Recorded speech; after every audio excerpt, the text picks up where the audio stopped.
एक ऐसा आदमी जो किसी भी सुंदर लड़की को दिखता है तो वो उसकी लेने का प्लान बना लेता है। दरअसल इसका नाम विवेक होता है, जो शहर में रहकर जॉब करता है और जब वो अपने गांव आता है तो पलंग तोड़ कैप्सूल को दारू में घोल कर पी जाता है और अपनी बीवी की बहुत बुरी तरह से लेता है। अब वो शहर जा रहा होता है कि तभी साइड में एक सुंदर लड़की को देखता है और उसको देखते ही विवेक के नीचे हलचल होने लगती है। वो उस पर लाइन मारने की कोशिश करता है लेकिन वो उसको भाव नहीं देती। जब वो अपने ऑफिस आता है तो उसकी नजर एक लड़की पर पड़ती है। विवेक अब अपने केबिन में आता है तो पियोन क्लाइंट भेजने को पूछता है, लेकिन विवेक पहले लड़की को अंदर लेने को कहता है। वो लड़की जैसे ही अंदर आती है विवेक के नीचे फिर से हलचल शुरू हो जाती है। लड़की अपना इंश्योरेंस अप्रूव कराना चाहती थी लेकिन विवेक तो उसके सामने सब कुछ खोलने को तैयार था। विवेक बोलता है आपका काम बहुत जल्दी हो जाएगा, जिससे वो लेडी खुश हो जाती है। यहाँ विवेक एक डॉक्टर के पास आता है और उससे शर्माते हुए उससे पलंग तोड़ डीएच कैप्सूल मांगता है। डॉक्टर उसको ऐसी दवाई देता है कि पूरी रात तू पलंग तोड़ेगा। अब वो अपने घर आता है जहाँ एक बीमार औरत उसके साथ किराए पर रहती है। उसकी एक इंदु नाम की बेटी होती है जिसको बहला फुसलाकर विवेक हर रोज बुरी तरह क्रिकेट खेलता है। इस आदमी को जहाँ लड़की दिखती है ये अपनी राल टपकाने लगता है। यहाँ विवेक दिव्या को कॉल करके बताता है कि आपके पेपर रेडी हो गए हैं, लेकिन वो अभी अपने पार्लर में होती है। इसीलिए वो उसके पार्लर का एड्रेस पूछता है और 10 मिनट में ही वहाँ पहुँच जाता है उसके पेपर देने के लिए। और जैसे ही विवेक सामने देखता है तो दिव्या उसको कड़क माल लग रही होती है और वो उसको पेपर देते ही काफी पर चलने को बोलता है, लेकिन वो काम का बहाना बता के चली जाती है और दिव्या के सपने देखने लगता है जहाँ वो उसको अपनी गोद में लेकर उसके साथ रोमांस कर रहा होता है। अब वो किसी न किसी बहाने उससे पार्लर में मिलने आने लगता है और जब रात को घर आता है तो उसने टाइम पास के लिए एक मोटी लड़की को प्यार के जाल में फंसा रखा था। यहाँ वो लड़की अपनी फ्रेंड को बताती है कि विवेक बहुत कमीना आदमी है, वो रात को मेरे साथ बहुत बुरा बिहेव करता है और ये भी बताती है कि मैं अभी उससे छुटकारा भी नहीं पा सकती क्योंकि मेरे पास अभी कोई जॉब नहीं है और मुझको हर महीने उससे फाइनेंशियली हेल्प लेनी पड़ती है। अगली रात वो विवेक को कॉल करके बताती है कि मेरी माँ का देहांत हो गया है, लेकिन वो आने से मना कर देता है। इसलिए कुछ आदमी मिलकर उसका अंतिम संस्कार कर देते हैं। अगले दिन वो आकर फोटो के सामने हाथ जोड़ता है और उसको कमरे में चलने को कहता है। डायना अपनी फ्रेंड को बताती है कि विवेक मेरे साथ रात को बहुत गलत रवैया रखता है। जब वो हमारे घर रहने आया था तो मैंने उसको बहुत अच्छा आदमी समझा था, वो हमारी मदद भी किया करता था, मेरी माँ को हॉस्पिटल भी ले जाया करता था। मुझको मालूम नहीं था कि ये सब उसका एक दिखावा है मुझको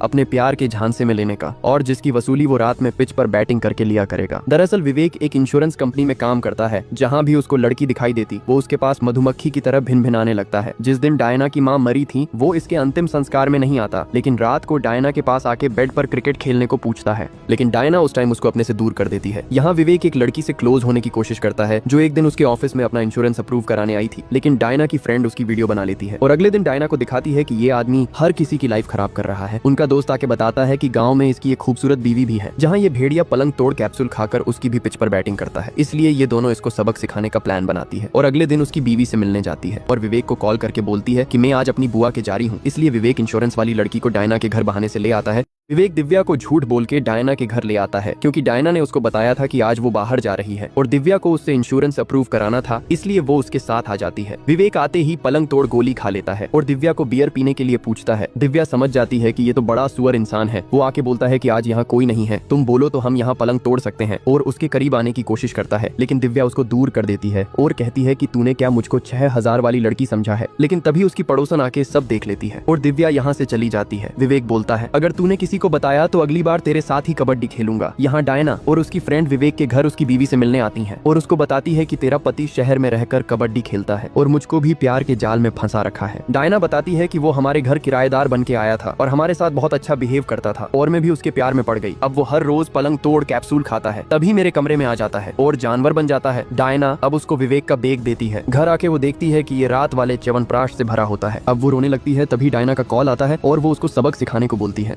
यहाँ डायना और उसकी फ्रेंड विवेक की बीवी को बताने की कोशिश करती है कि उसका पति एक भेड़िया इंसान है जो शहर में रहकर हर रोज एक नया शिकार देखता है और पलंग तोड़ कैप्सूल खाकर उनके साथ पलंग तोड़ता है। लेकिन उसकी बीवी को उनकी बात पर विश्वास नहीं होता और उनको इग्नोर करके जाने लगती है। लेकिन डायना उसको उसके पति की फोटो दिखाती है जिसमें वो उसके गले लग रहा है और बताती है कि इसने मुझको भी अपने प्यार के जाल में फंसाया और अब पटाखा गोली खाकर मेरे साथ हर रोज क्रिकेट खेलता है। ये सुन के उसको बहुत बड़ा शौक लगता है क्योंकि उसको पता था कि उसका पति एक सुअर इंसान है, लेकिन ये नहीं पता था कि वो दूसरी जगह भी क्रिकेट खेलता है। डायना बताती है कि अब वो एक दिव्या नाम की लड़की के पीछे पड़ा है जो एक पार्लर में काम करती है और अब वो उसके ही सपने देख रहा है कि कैसे उसको अपने प्यार में फंसा सके, लेकिन अब हमको साथ मिलके उस भेड़िए का पर्दाफाश करना होगा। लेकिन उसकी बीवी वीडियो कॉल पर उनका साथ देने से मना कर देती है कि मुझको मेरे हाल पर छोड़ दो। लेकिन अगले दिन विवेक जैसे ही उसके पास आता है वो फिर से सुअर जैसा बिहेव करता है, जिससे उसकी बीवी डायना का साथ देने के लिए मान जाती है। और अगले दिन विवेक जैसे ही अपने घर आता है उसकी बीवी बाहर से गेट बंद कर देती है और अंदर आकर वो डायना और उसकी फ्रेंड को सामने देखता है। जब विवेक घर आता है तो उसकी बीवी उसको अंदर भेजकर बाहर से ताला बंद कर देती है और अपनी सास और बच्चों को एक दिन पहले ही गांव से बाहर भेज देती है। जब वो अंदर आके देखता है तो डायना और उसकी फ्रेंड वहीं होती है। विवेक अपनी बीवी से पूछता है कि ये दोनों झल्ली यहाँ क्या कर रही हैं। डायना की फ्रेंड उसको बैठने को बोलती है। विवेक जैसे ही कुर्सी पर बैठता है डायना उसके फेस पर स्प्रे मारती है और वे तीनों मिलकर उसको रस्सी से बांधने लगते हैं, क्योंकि विवेक बहुत सुअर इंसान होता है और उसकी बीवी को उसके बारे में पता चल गया था कि वो शहर में रहकर दूसरी लड़कियों के साथ भी क्रिकेट खेलता है और उसकी बीवी को उसके बैग से पलंग तोड़ दवाइयां भी मिल गई थी जिसको वो खाकर बैटिंग किया करता था। लेकिन अब ये तीनों साथ आ गई होती हैं। विवेक खुलने की बहुत कोशिश करता है लेकिन डायना उसके मुंह पर भी टेप लगा देती है। अब डायना की फ्रेंड अपना यूट्यूब चैनल एक्टिव करती है और सभी लोगों को विवेक की सच्चाई दिखने की कोशिश करती है कि उसकी इतनी खूबसूरत बीवी होते हुए भी ये आदमी बाहर मैच खेलने की कोशिश करता है। डायना अब चैनल पर आती है और लाखों लोग उसको लाइव देख रहे होते हैं। वो बताती है कि ये आदमी मेरे घर रेंट पर रहने आया था और हमारे साथ अच्छे से घुल मिल गया और मेरी माँ को गलत दवाइयां देकर उनको पैरालाइज कर दिया।